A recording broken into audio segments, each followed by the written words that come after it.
Well, hello, everyone, and welcome to another very exciting Civilizations in Review. I'm very excited to chat about tonight's fascinating ancient civilization. We're here with Andra Hurutu, a wonderful content writer, currently based in the Netherlands, but from Romania. And with me for many of these recent calls is Anna Marielle, calling in from another part of the world to chat all about this fabulous empire. So welcome all again. We're currently live streaming this to Facebook. We will also cross-post this to our Spotify, our Instagram, our website, and our YouTube page, so you can engage with this content as much as possible. But this entire article or video is based off of the article that Andra wrote. There's going to be more great details there, a lot of hyperlinks, and more fabulous pieces of information we will not get you tonight. So if you get excited to learn more and read, please make sure to go to alfusaic.net and the Civilizations 101 section and scroll all the way down to Saffarids. Well, with that said, thank you both for being here. Very excited to learn all about this ancient community. And I'll throw it to Anna to read the 101 word introduction. Take it away. Thank you so much. I'm very excited to be here and that you wrote about this incredible dynasty or empire, Andra. So I'll start us off with the introduction. So the Saffarid dynasty was a Persian Sunni military dynasty from Sistan that ruled over parts of Greater Iran between 861 and 1003. The Saffarids were the first dynasty to seize power by force in the Islamic heartlands in spring from the bands volunteer warriors for faith, or Mutatawiya, whose mission was to fight infidels and heretics. Its capital was located in Saranj, a city now in southwestern Afghanistan, and the Amir Yaqub bin Laith as-Safar was a former coppersmith from Sistan who was succeeded in power by his brother, Amir bin Laith. Both rulers followed a heavily expansionist style. Wow, what a great introduction. And what it looks like to me is that it sort of went in like many different areas for this dynasty. So tell us a little bit about how it was to kind of do the research and find these little pieces of information and sort of put them together. So first of all, thank you so much, Ben and Anna, for having me. It's really a great pleasure to be here today. It was really interesting when I started researching on it. And Ben, when I had a chat with Ben, he asked me, what dynasty would you like to research on? So what I've done is that I went to the AlfSake website and I looked at the dynasties which were available. And there was not very much on Google, on Wikipedia about the Saffarids. Now I'm the type of person who likes a challenge. And I said, you know what? Let's see what I can find about them.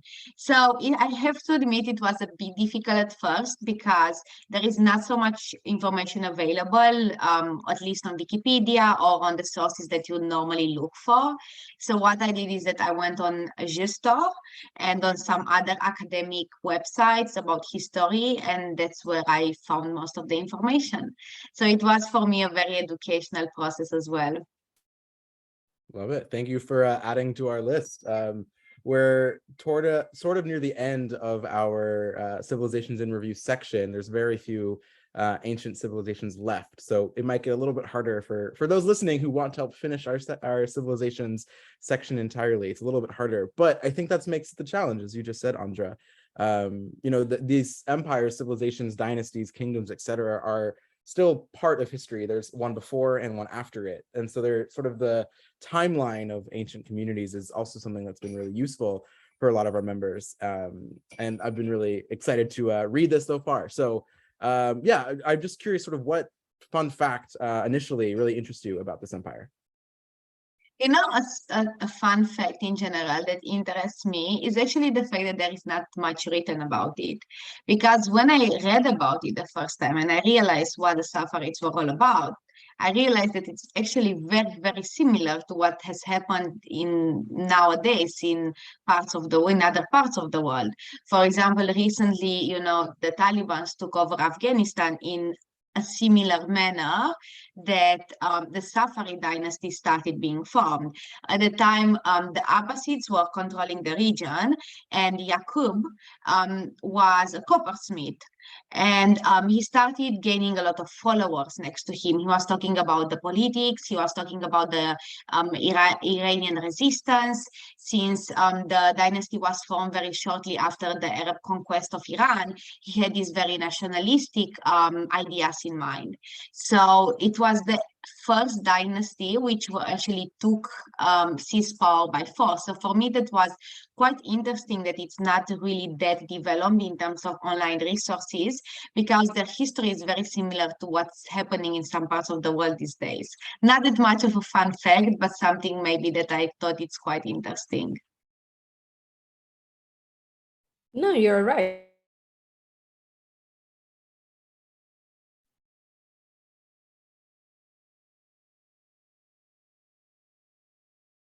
Is what?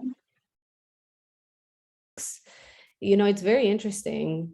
Sorry, we're good. Okay. Yeah, of course. Okay. It's something that I usually like talk about, especially in the politics wise, because it kind of shaped, like what I can see here is that the way that the military dynasty was organized, it usually shapes how the country ends up being. So the fact that you brought up, you know, like the politics, how you end up, how you brought up how it was then versus how it looks like now, I think it's very, very relevant. Tell me a little, I would like to know a little bit more about this ruling system and how it sort of like, kind of like influence what the ruling system, let's say in Iran or Afghanistan, looks like now. So if you look at their history, their founder and actually, you know, the head of the dynasty and the person who inspired the movement, because the movement brought together a lot of warriors and volunteers from all over the place.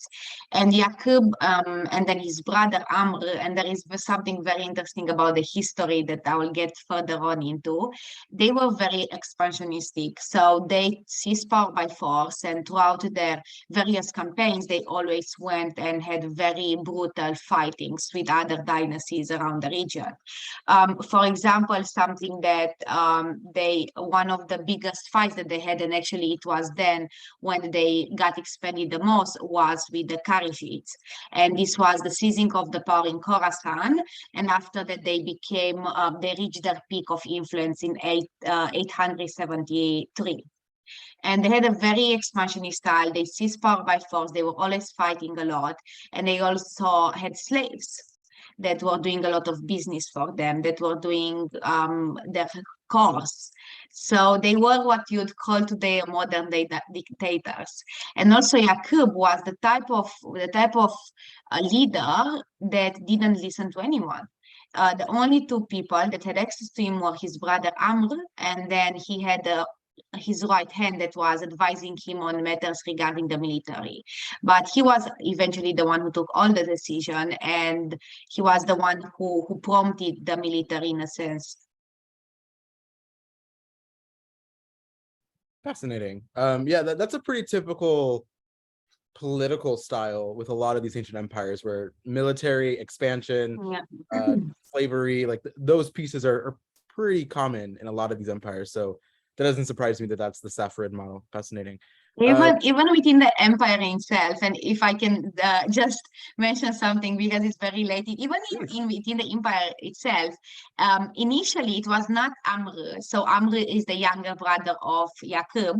It was not him who was supposed to take over the dynasty, the Saffarid dynasty. It was actually his older brother. They had a brother in between, and he was the one who was supposed to take the dynasty. And Amr defeated his own brother, and then that's how he ended up in power. Fascinating. Good to know. I'm curious, sort of in your research, obviously the ruling system is probably the easiest thing to focus on, but sort of the modern influence, that's one of my favorite sections. I think it's interesting to see, this was over 1,000 years ago, the impacts still today. Tell me, are there some impacts other than the dynasties to follow that the Saffarids have left behind? I would say that they don't really have that much modern influence today, in addition to their, to their mode of organization, or in addition to some patterns that you can see on their creation, the way they were created and the way they operated. I believe, when these dynasties started being created and operating, eventually, as time passed by, the rulers of next dynasty or future dynasties took inspiration, and in a way, it was followed and follow and follow until this day. But in terms of their modern day influence, they didn't create any sort of historical legacy or poetry legacy. Fair. I mean, not every empire can. Just curious if there was something specifically you noticed. I mean, I know you talked about a couple of poets, so that's something that has left. It's not. Yeah, there were some poems indeed that, Okay. but they were mostly very popular during that day. One of them was Muhammad ibn Wasif, and the other one was Fairuz Mashriki, and they were popular during that time. Nice. I love Persian poetry. Well, what's translated because I don't speak Persian. So it's actually a very big influence that, the world has and that we get to enjoy. And I think about that, like reading about this empire, because thinking like the history wise, it kind of was like a trend, to like form this sort of dynasty, and then someone else followed, and it kind of created that arena and that space for it to be sort of like this. It kind of just kept like developing into, I guess, what it looks like now, what we know of now. So in general, I think that I would say like how did it historically decline, or what was it like, at the ending, or what was it that like made it sort of like not be, as powerful anymore? It's funny that you mentioned about Persian poetry. In fact, my favorite quote in the world, one of my best friends is from Iran. She lives in France, but one of my favorite quotes is, "This too shall pass." And I always say it. So, but coming back to the Saffarids, I think in terms of their decline, what starts from war. I'm a true believer. That's what starts in war, and what prompts people, to go to war and start wars. It also will end up because of war. And it was really this how dynasty ended. It was the great grandson of Amr. And during the time of Amr, even though the dynasty didn't collapse, even though they were still sending gifts to other rulers around the region, because this was one of the tactics to get along on the face with rulers in the nearby dynasties, for their own convenience and for their own plans and tactical reasons. But after Amr passed away, then the dynasty really started declining, and then his grandson was defeated, and then that was the end of the dynasty. That's usually how it goes. Someone that creates That's like a pretty sort of typical story. yeah. It's interesting. I mean, we have 93 in total. Eventually, we'll have 93 in total different empires, and I've heard this exact story probably 15 times already. Just of different part of the region, different time period, different name, different geography, but a very, very similar style of rule. Very, authoritarian, expansionist, militaristic. Once the ruling family like passes away, or the grandson does something weird, then the empire kind of goes away. Like this is a very similar space to many other empires, which is not a bad thing. That's what they did. It's just interesting that there is such continuity amongst so many different aspects of the region's empires. It's cool. But I want to talk about something that makes the Saffarids unique. I think its inception is quite interesting. The coppersmith situation. If you can talk a little bit more about that, I would be really interested to learn more. So indeed, Yaqub, he was born in 1840, and he was born actually in a small town called Karnin, and it was east of Zaranj. So Zaranj, once again, was actually the capital of the dynasty and is now a city in Afghanistan. And he really worked as a coppersmith, but he was very he was a people's person in a way. He was very good at explaining his reasons. He was very good at convincing common people of his idea and that what he's saying is actually the right thing. He became kind of an influencer, modern day influencer in the region. And he had at the time one of his biggest rhetorics and one of his biggest speeches was against the Abbasids, because he was really against this aristocratic type of leadership and against the aristocratic way of leading the region. So this was one of the core elements of his leadership that actually brought him into power. And afterwards, during that time, because he became a very, very popular person in the region, he was actually asked by another leader in the region to join him in fighting. And then when that leader passed away, Yaqub seized the power, and then he started controlling the regions. Yeah, actually, you know, I think that's what kind of like leads to sort of like declines in these areas, is that not everyone has the same personality, you know, like you said, he was a modern day influencer. So like, I mean, he was famous, people liked him, people loved him. I always said it, like a ruler must be loved or feared. Like it's either one or the two.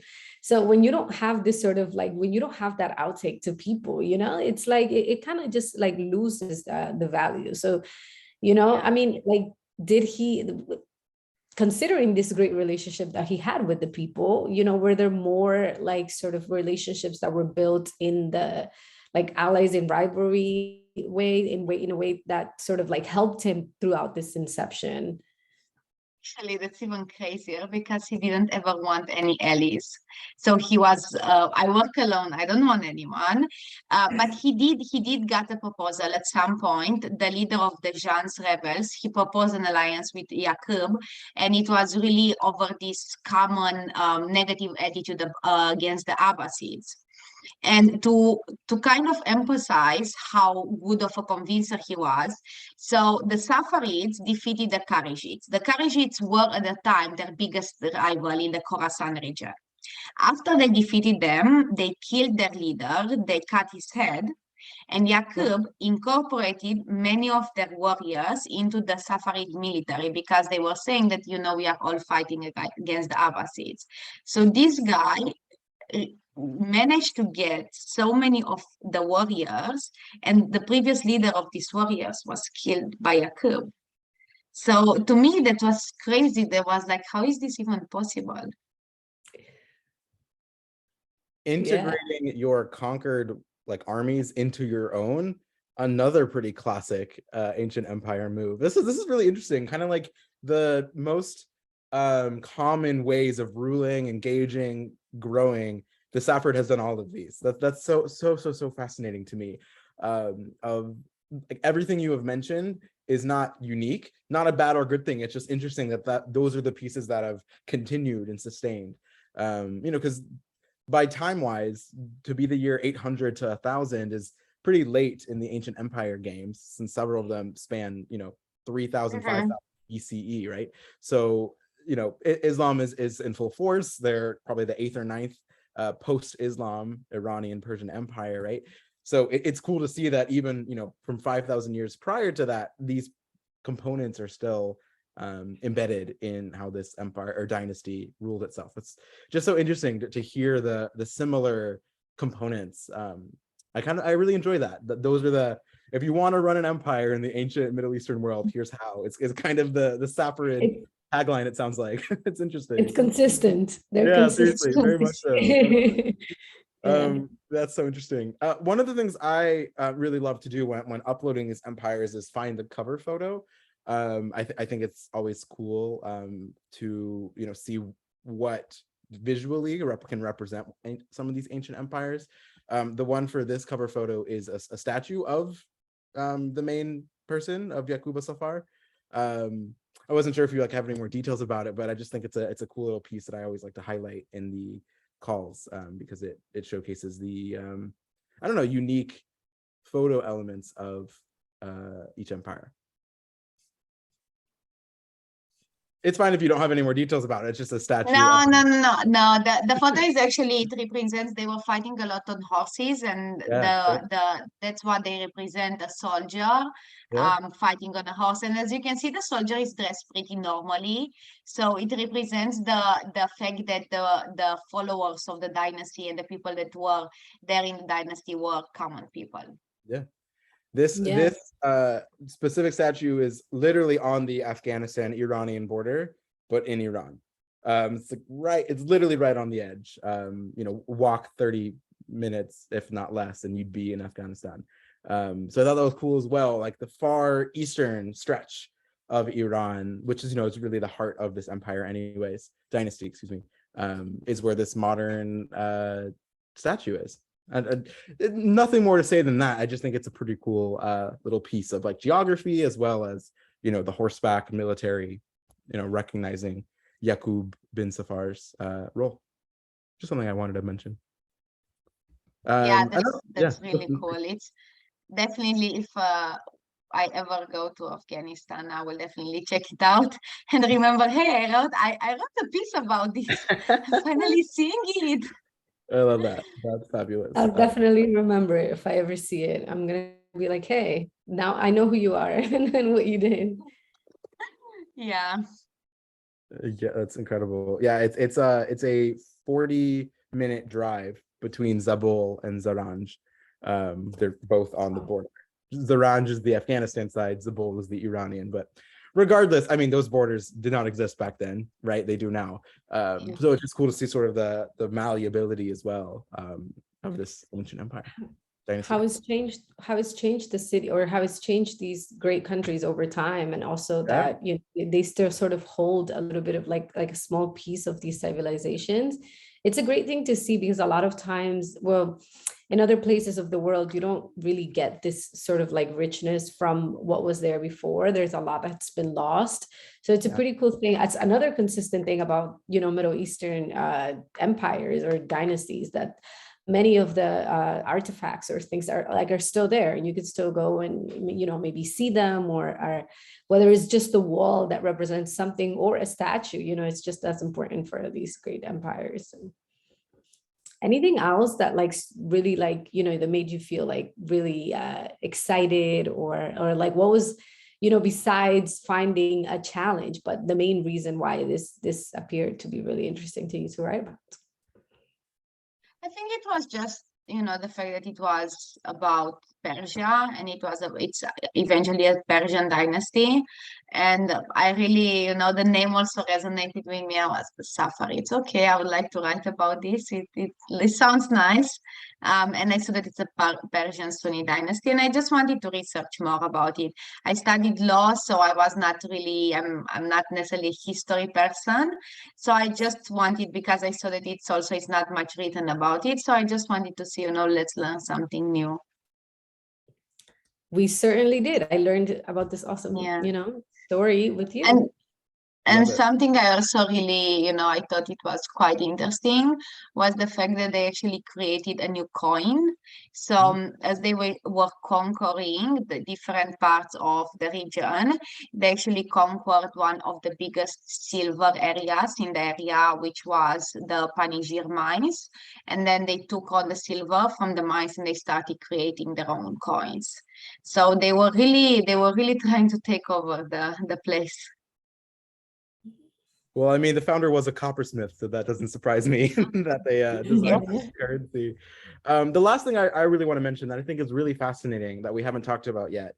You mentioned it in your key accomplishments section. And actually this loops in your empire too, Anna, because it's related to the Seljuks, which is the empire that Anna wrote about.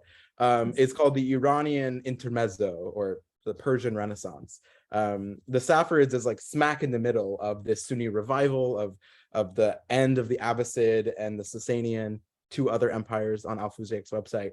That's sort of the meeting of the Seljuk Empire and 5 or 6 Iranian empires sort of meeting in the middle and reviving Renaissance art, culture, poetry, etc. We've talked about poets, we've talked about all this other cool stuff. I just think it's really interesting because all of the empires are also on Al-Fuzayk, but specifically on the reason I asked you to be here today is because your empire directly connects to, or was not necessarily friends with, but in the same time as the Saffarids of this Iranian intermezzo. So I was just curious if you have any other details about this period of Iranian Turkish history. I think that something that it's not very noticeable in the Saffarids, but that it's really a key accomplishment in the Seljuks is the modern influence that they had in the arts and the sort of the different, like this sort of like Renaissance idea when they started like really building what they wanted the legacy or like to look like as an empire. I mean, the Seljuks for some time were incredibly strong. And so there's a lot of sort of like similarities that I would find in the economics part, like not only having this activity, like the Saffarids made their own coin, but then the Seljuks were the ones that sort of introduced diplomacy and kind of like moved on in like this tin road idea, and moving a lot of they kind of integrated diplomacy in just like trades, just as simple as that, and sort of like, I guess the modern influence is the one thing about the Seljuk that's very different from the Saffarids, because there's still modern influence in actually jewels and in art and many other things, like in Turkish history, which is really prominent also in Turkish history in general. But definitely not much poetry, but this is like very fascinating because it all happened around the same time. And this is how it sort of like became a legacy like for the rest of time. I mean, people still look back to the poetry and the modern influence in arts and jewels and clothes and the things that they were sort of trading.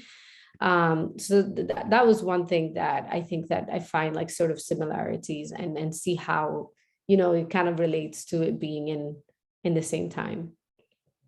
Fabulous. Yeah, I love that phrase, the intermezzo, just generally. I think that's an interesting word, but to talk about this like artistic, Islamic, Sunni, Iranian cultural like revival that the Saffarids were very much a part of, I think is something really fabulous. So I just wanted to flag it before we end that was this time period in Iranian history that the Seljuks were connected to. Obviously, the Seljuks are based in modern day Turkey now, but still this sort of reculturalization in a way of the region that the Saffarids helped spearhead. I think that's pretty cool. That revival piece that you mentioned is actually very true, because this is something really big in Islamic history that, it's like, oh, we call ourselves the revivalists, like we're bringing it back and we're sort of like making this happen. And it did, I mean, eventually it did create a legacy. I mean, we're here talking about it. So I guess this is the intention. Yeah. Very much so. Fabulous.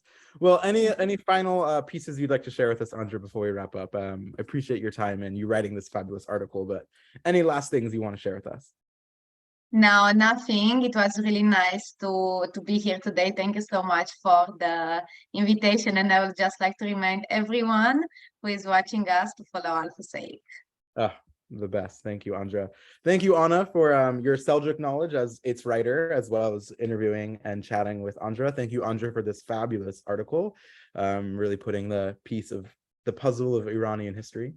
And thank you to our fabulous listeners for engaging with us, connecting on our website. Please read the article in its entirety. We missed a lot of pieces. There's more to learn and more to engage with.